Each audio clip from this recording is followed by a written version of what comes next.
இந்த திராவிட மாடல் அரசு இந்த தீர விடுதலை திருநாளிலும் 9 முக்கியமான அறிவிப்புகளை வெளியிடுவதில் நான் மட்டற்ற மகிழ்ச்சி அடைகிறேன்.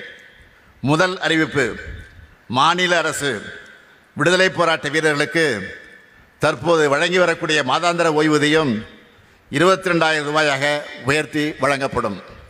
இரண்டாவது அறிவிப்பு, மாநில அரசு விடுதலை போராட்ட தியாகிகளின் குடும்பங்களுக்கு தற்போது வழங்கி வரும் மாதாந்திர குடும்ப ஓய்வூதியம் 12,000 ரூபாயாக உயர்த்தி வழங்கப்படும். மூன்றாவது அறிவிப்பு, வீரபாண்டிய கட்டபொம்மன் வழித்தோன்றர்கள் முன்னாள் ராமநாதபுரம் மன்னர் முத்துராமலிங்க விஜய ரகுநாத சேதுபதியின் வழித்தோன்றர்கள், சிவகங்கை மருது சகோதரர்கள் வழித்தோன்றர்கள் மற்றும் வாவு சிதம்பரனார் வழித்தோன்றல் பெற்று வரக்கூடிய மாதாந்திர சிறப்பு ஓய்வூதியம் 11,000 ரூபாயாக உயர்த்தி வழங்கப்படும். நான்காவது அறிவிப்பு, 2ஆம் உலகப் போரில் பங்கேற்ற தமிழ்நாட்டை சார்ந்த முன்னாள் படைவீரர்களுக்கு வழங்கப்படும் ஆயுட்கால மாதாந்திர நிதி உதவி 15,000 ரூபாயாக உயர்த்தி வழங்கப்படும்.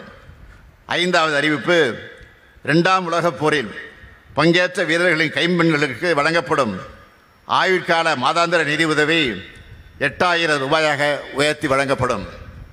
ஆறாவது அறிவிப்பு, தமிழ்நாட்டை சார்ந்த முன்னாள் படைவீரர் வசதிக்காக சென்னை மாதவரத்தில் 33,000 சதுர அடி பரப்பளவில் உள்கட்டமைப்புடன் கூடிய முன்னாள் படைவீரர்கள் தங்கும் விடுதி 22 கோடி ரூபாய் மதிப்பீட்டில் கட்டப்படும். ஏழாவது அறிவிப்பு, தமிழ்நாட்டின் மலைப்பகுதியில் செயல்படுத்தப்படும் கட்டணமில்லா விடியல் பயண திட்டம் மாற்றுத்திறனாளிகளுக்கும் விரிவுபடுத்தப்படும். எட்டாவது அறிவிப்பு, ஓட்டுநர் பயிற்சி பெற மாநில அளவில் ஒரு பயிற்சி மையம், மண்டல அளவில் 2 பயிற்சி மையங்கள் மற்றும் மாவட்டத்திற்கு ஒரு ஓட்டுநர் பயிற்சி பள்ளி ஆகியவை தொடங்கப்படும். ஒன்பதாவது அறிவிப்பு, தமிழ்நாடு கட்டுமான தொழிலாளர்கள் நல வாரியத்தில் பதிவு பெற்ற தொழிலாளர்களின் குழந்தைகள் கல்லூரியில் படிக்கும்போது திறனை மேம்படுத்தி வேலைவாய்ப்பு பெற நவீன தொழில்நுட்பங்களில் 10,000 மாணவர்களுக்கு 15 கோடி ரூபாய் செலவில் இணைய வழியில் திறன் மேம்பாட்டு பயிற்சி வழங்கப்படும். இந்த 9 அறிவிப்புகளும் விரைவில் செயல்படுத்தப்படும்.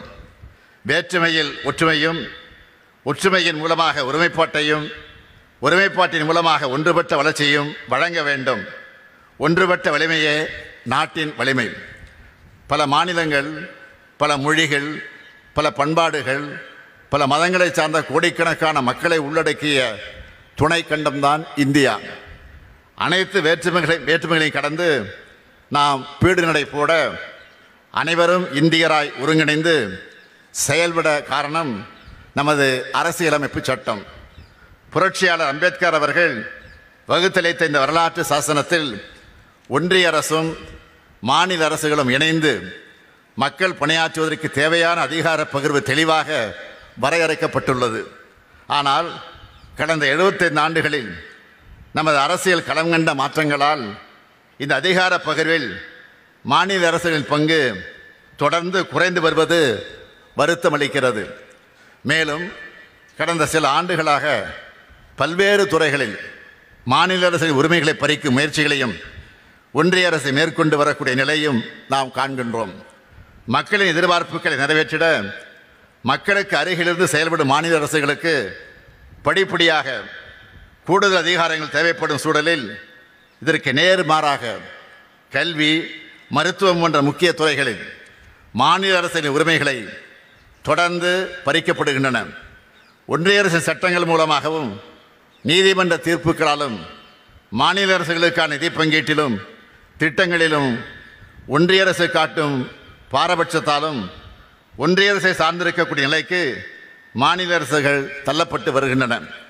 இவற்றை கலைந்திட ஒன்றிய மாநில அரசுகளுக்கிடையான அதிகாரம் மற்றும் நிதி பகிர்வில் மாநில அரசுகளின் பங்கினை மீட்டெடுத்திட அரசியல் பூர்வமான சட்ட நடவடிக்கை எடுப்பதுதான் ஒரே தீர்வு. இதற்கான முன்முயற்சிகளை நிறைவேற்றி முடிப்பதற்கான தக்க தருணம் தற்போது வந்துவிட்டது என இந்த விடுதலை நாளில் உறுதியாக நம்புகிறேன்.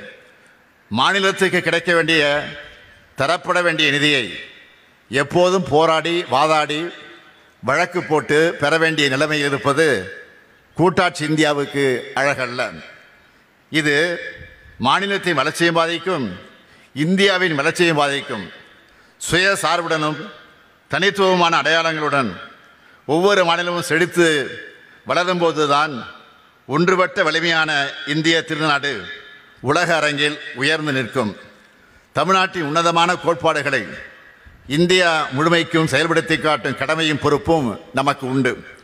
தமிழ்நாட்டு மக்களுக்கு உங்களில் ஒருவனாக, இந்திய நாட்டு மக்களுக்கு தமிழ்நாட்டின் முதலமைச்சராக எனது மனமார்ந்த விடுதலை நாள் நல்வாழ்த்துக்களை மீண்டும் தெரிவித்து எனது உரையை நிறைவு செய்கிறேன். நன்றி, வணக்கம்.